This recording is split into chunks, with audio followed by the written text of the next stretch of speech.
Clearly, there are a lot of political reactions. Dr. Simi Werunga, I cut you short, right? You were talking about if you were the presidency. Which I'll never be. You would nip this in the bud. Yes, this is what we are seeing. And you see, this country has a history. We've seen it. We've seen this kind of things. During Kano youth, we had the same goons. And they were properly entrained into the Kano system. So Kano left the space. Another regime came in. And they keep on using the youth to disrupt what they don't believe in. This does not necessarily come from the center of power. It's not normally from the center of power.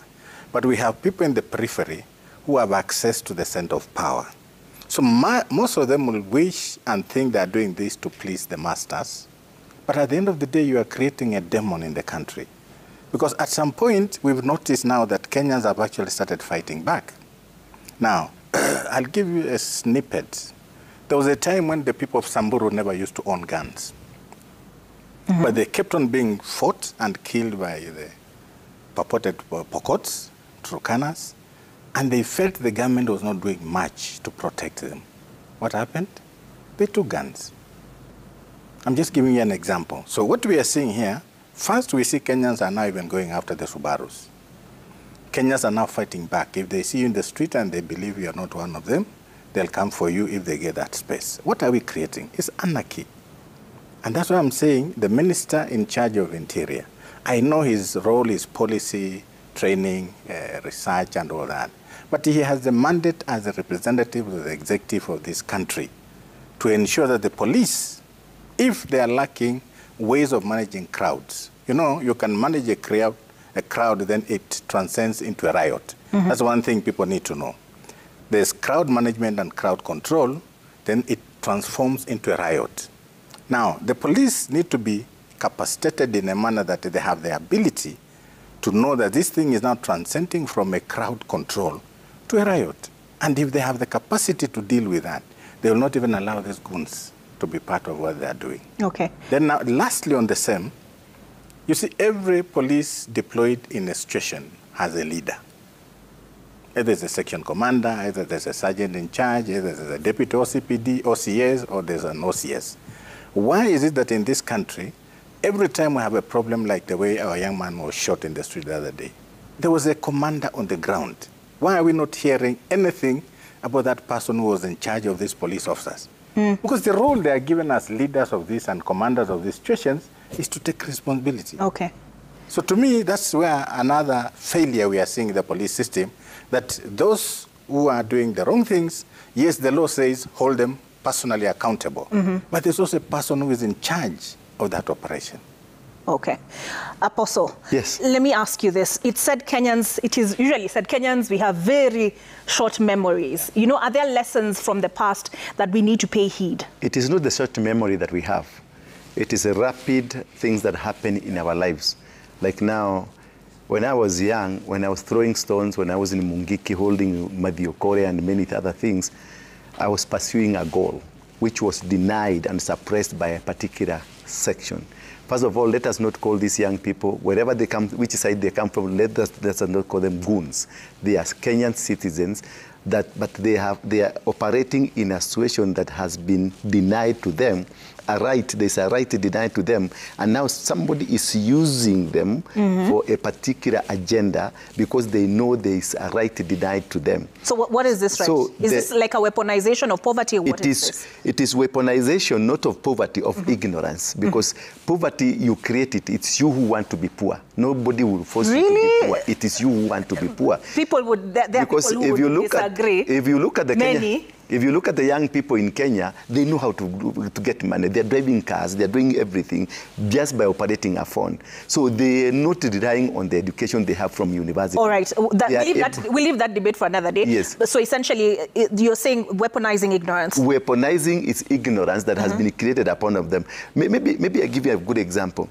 An international example. In Sudan, this guy that is heading the RSF, who was once a goon of El Bashir.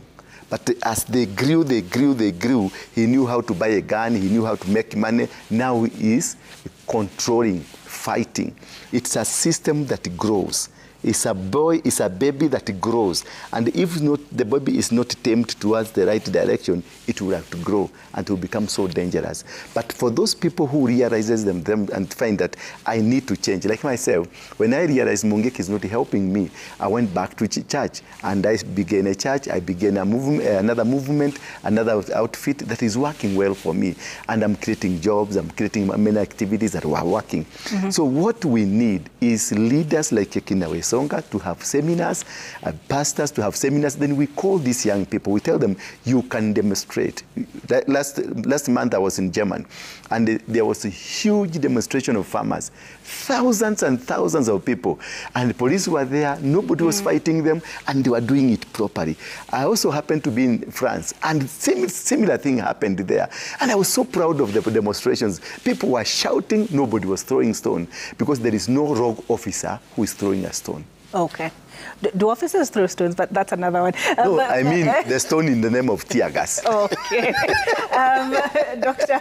Werunga, Haiti, there have been comparisons made, people arguing that police are in Haiti to stop gang violence, but they are condoning it within our borders. I don't think you can do the comparison.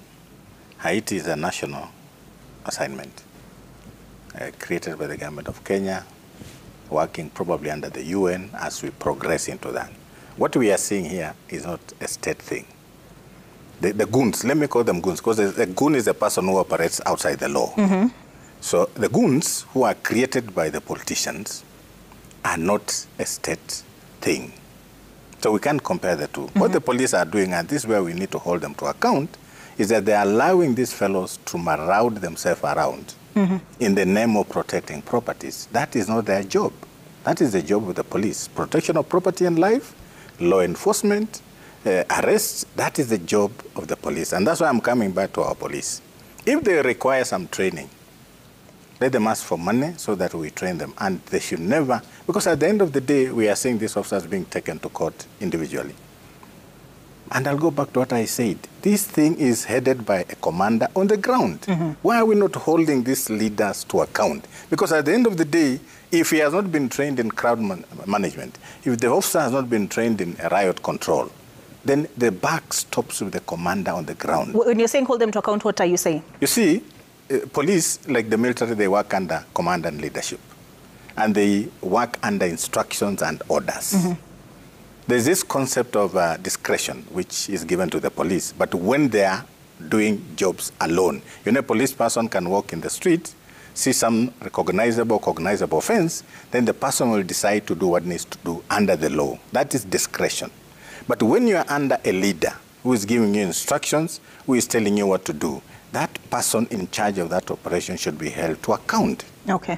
Of poor leadership, lack of control, and lack of management. All right. So my take to this is this, as we hopefully conclude, let's have police officers be trained.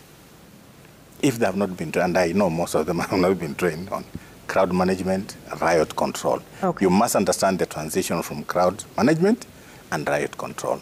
And if we have to do anything going forward, then the political class must also be held to account. Okay. Because we live in this country, we know most of these people cannot be seen on the streets when there's nobody behind backing them on what they're doing. Sure. So there are two ways.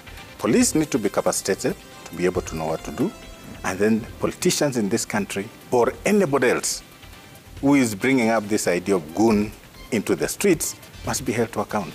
All right. Yes. Thank you very much, gentlemen. We've had in studio Dr. Simiyu Werunga, who is a public safety and security expert, and Apostle Nura Warunge, who is a former Mungiki leader. That's music you can hear in the background is a signal to take a break, but we do have much more coming up on Citizen Weekend.